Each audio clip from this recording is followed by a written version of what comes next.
अस्सलाम वालेकुम dear students. आज हम एक नया चैप्टर शुरू करने जा रहे हैं। चैप्टर का नाम है the age of industrialization. Class 10th subject history, chapter number 4। और आज का जो हमारा टॉपिक है वो है बिफोर द इंडस्ट्रियल रेवोल्यूशन, सनती इनकलाब से पहले। सनती इनकलाब जो था, इंडस्ट्रियल रेवोल्यूशन, ये सबसे पहले इंग्लैंड में आया था second half of the 18th century में। और इंडस्ट्रियल रेवोल्यूशन से पहले किस तरह गुड्स प्रोड्यूस हुआ करते थे तो वो हम देखने की कोशिश करेंगे। We often associate industrialization with the growth of factory industry, and when we talk of industrial production we refer to factory production, and when we talk of industrial workers we mean factory workers। हम factory और industry को बहुत ही closely relate करते हैं। मतलब अगर हम industrialisation के बारे में बात करते हैं तो हमें ऐसा लगता है कि ग्रोथ ऑफ फैक्ट्रीज हुआ होगा, और अगर हम इंडस्ट्रियल प्रोडक्शन के बारे में बात करते हैं तो हमें लगता है कि अच्छा फैक्ट्री प्रोडक्शन हुआ होगा, और अगर हम इंडस्ट्रियल वर्कर के बारे में बात करते हैं तो हमें लगता है कि ये फैक्ट्री वर्कर्स है। तो हमें ऐसा लगता है कि जो इंडस्ट्रियलाइजेशन है वो स्टार्ट ही हुआ था फैक्ट्रीज के सेटअप होने से। We think that industrialization started with the setting up of factories, लेकिन ये आइडिया गलत है।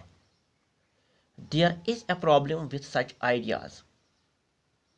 Even before factories were set up, there was a large scale international production for the international market. Before factories were set up, there was large scale industrial production for the international market. तो जब factories setup नहीं हुए थे, इससे पहले भी large scale industrial production हुआ करता था। किसके लिए? इंटरनेशनल मार्केट के लिए। This was not based on factories. Many historians now refer to this phase of industrialization as proto-industrialization. Proto means early form of something. मतलब मॉडर्न फैक्ट्री जब नहीं थे तब भी large scale of industrial production हुआ करता था। इसे हम प्रोटो इंडस्ट्रियलाइजेशन कहते हैं। With the expansion of world trade and the acquisition of colonies in different parts of the world, the demand for goods increased. जब वर्ल्ड ट्रेड का expansion हुआ और दुनिया के अलग अलग हिस्सों में, different parts of the world में कॉलोनी सेटअप हुए, तब क्या हुआ? तो डिमांड फॉर गुड्स जो है वो बहुत ही हाई हो गया। मतलब बहुत ज़्यादा डिमांड जो गुड्स की है वो बढ़ गई।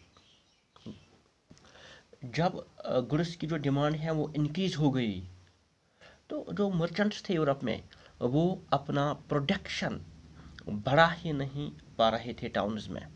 Merchants could not expand production within towns.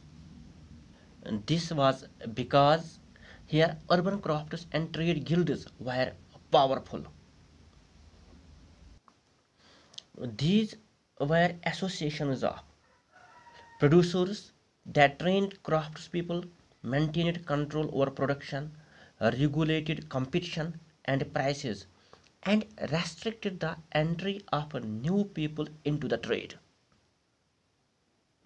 ये लोग बहुत ही पावरफुल थे और उनका कंट्रोल था किस चीज़ पे? प्रोडक्शन पे, प्राइसेस पे, कंपटीशन पे, सब चीज़ों पे। जो ट्रेड गिल्ड्स थे उनका कंट्रोल था उन सब चीज़ों पे। And even they restrict the entry of new people into the trade.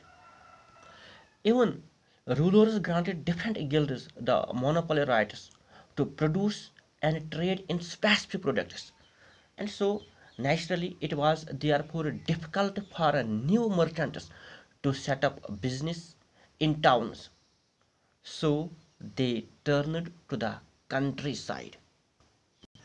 इसलिए जो मर्चेंट्स थे वो टाउन्स में अपना ट्रेड नहीं बढ़ा पा रहे थे, क्योंकि वहाँ पे ट्रेड गिल्ड्स अवेलेबल थे। वहाँ पे जो न्यू मर्चेंट्स के लिए, न्यू ट्रेडर्स के लिए जो एंट्री वो रेस्ट्रिक्टेड थी, तो वो लोग चले गए कंट्री साइड में, मतलब वो गाँव में चले गए।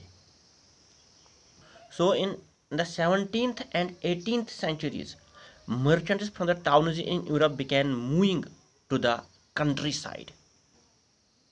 And in the countryside, poor peasants and artisans began working for merchants.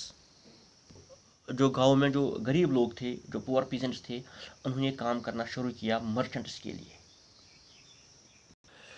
जो अब पुअर पीजेंट्स थे, जो गांव, जो कंट्री साइड में जो लोग थे, जो पुअर पीजेंट्स थे, उनके पास एक छोटा सा ज़मीन का टुकड़ा हुआ करता था और सारे फैमिली मेम्बर्स को काम नहीं मिलता था।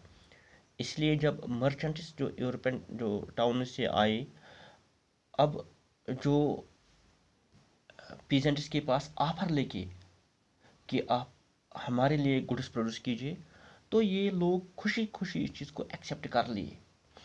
अब वो अपने ही गाँव में रह के पैसा कमा सकते थे। With in this system a close relationship developed between the town and the countryside.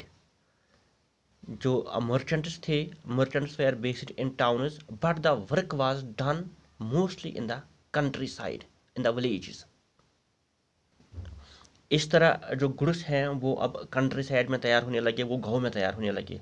लेकिन जो इन गुड्स की जो फिनिशिंग थी, चाहे वो कपड़ा था या कुछ और था, इनकी जो फिनिशिंग थी वो लंदन में होती थी। The finishing was done in London before the export. तो इस तरह जो गुड्स कंट्री साइड में बन के आते हैं, जो गुड्स विलेजेस से बन के आते हैं, तो लंदन में आके उनकी पहले फिनिशिंग होती थी और फिर उनको इंटरनेशनल मार्केट के लिए एक्सपोर्ट किया जाता था। इसीलिए जो लंदन जो है, London in came to be known as a finishing centre. तो इसलिए लंदन को फिनिशिंग सेंटर कहा जाने लगा। तो हमने देखा कि प्रोटो इंडस्ट्रियलाइजेशन में गुड्स को कौन कंट्रोल करता था, वो मर्चेंट लोग कंट्रोल करते थे, और जो प्रोडक्शन होता था वो फैमिली मेम्बर्स करते थे। और ये जो लार्ज स्केल प्रोडक्शन जो गुड्स का होता था, ये फैक्ट्रीज में नहीं होता था। इससे हमें ये पता चलता है कि जो फैक्ट्रीज आने से पहले या इंडस्ट्रीज के एस्टेब्लिश होने से पहले भी लार्ज स्केल इंडस्ट्रियल प्रोडक्शन होता था, और इस फेज को कहते थे proto industrialization. And this proto industrial system was thus part of a network of commercial exchange. It was controlled by merchants, and the goods were produced by a vast number of producers working within their family farms, not in factories.